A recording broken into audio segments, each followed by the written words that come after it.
Siyanibona yonke indawo lapho enikhona, siyanibingelela. uDr Gumgum, ngicela ukuphinda nibingelele umhlaba wonke esisebenzisana nawo ngaphandle nala eSouth Africa nangaphesheya kuyilwandle kubantu. Siyabonga kakhulu ukuthi niyasilandela. Siyabonga kakhulu ukuthi senisebenzisane nathi kakhulu. Namhlanje ngifisa sikhulume ngento ebaluleke kakhulu, ibaluleke kakhulu kumina ngabantu abezayo lapha bezokhuluma ngezinto abaneyinkinga nazo emakhaya. Ngifisa sikhulume ngemimoya emibi. Yini imimoya emibi?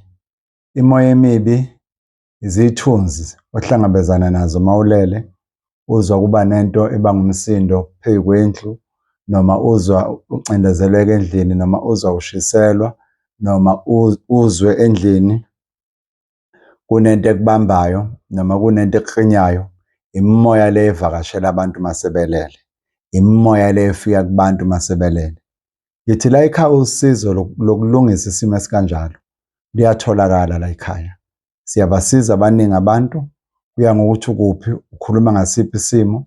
Okwakho nje okwenzayo ukuthi usithinte enambeni yala ekhaya ethi 071 299 999. Imoya emibi-ke, ubungozi bayo ukuthi kwesinye isikhathi izibambe ngisho ney'ngane.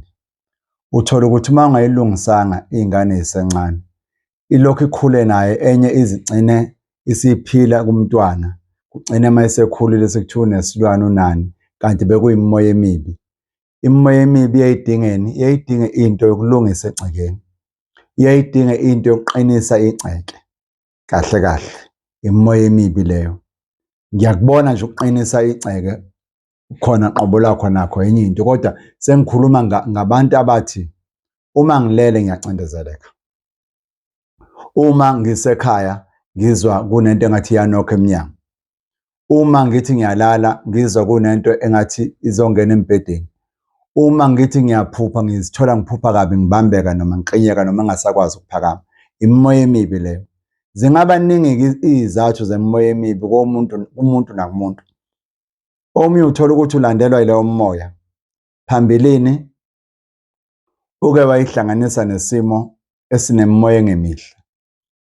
Okunye kungaba yikuphi, ukuthi phambilini uke walapheka kabi, kanti lento ebebemnikeze yona bihamba nemimoya othize, wagcina usuphenduka usuyinto engavumelani naye. Omunye uthola ukuthi kuleyo nto uke waba sesimeni lapho ekushone khona umuntu, kanti lo muntu akasukanga kuyena, ubesesala kuyena.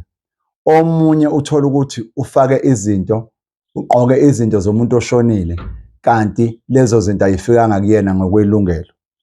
Omunye uthola ukuthi ube nesandla sokubulala umuntu, noma waba nesandla setulo sokuthi kube khona umuntu obulawayo, kanti lowo muntu bazomsebenza bese iyamhonta leyo moya, noma bese iyamlandelela leyo moya. So kuyaye kube yinto ekudinga leyo ukuthi uyisukumele uyilaphe ukuthi ikwazi ukusuka kuwena.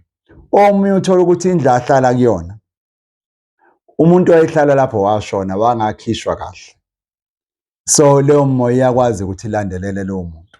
Omunye uthola ukuthi ikamera alala kulona, kwashonela umuntu kulowo mbhede, lowo muntu wangasuka lapho, so uyaye ebuye umnikazi wombhede ezomcindezela, noma kunomuntu owakhishwa kabi lapho washonela kuleyo ndlu, so umoya wakho usekhona lapho, so ugcina usudala izinto ey'ningi. So-ke umuntu onenkinga enjalo uyakwazi la ekhaya ukuthola usizo kwa-Dr Gumgum.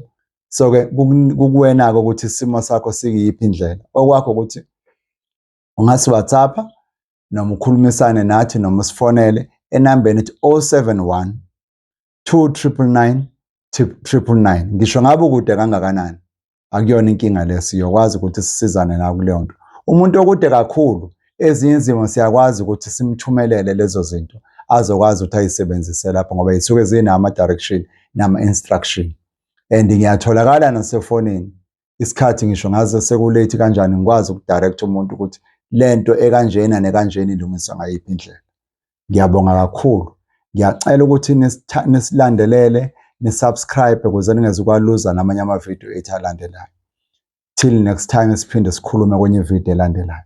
Ngiyabonga kakhulu. Beku-Dr Gumgum. uDr Gumgum u-based endaweni yaseBenoni eGauteng. Ilapha okune-surgery khona. Abasuka kude abantu abeze ngezinye izinto nezinye izinto bayakwazi ukufika balale la bathole usizo.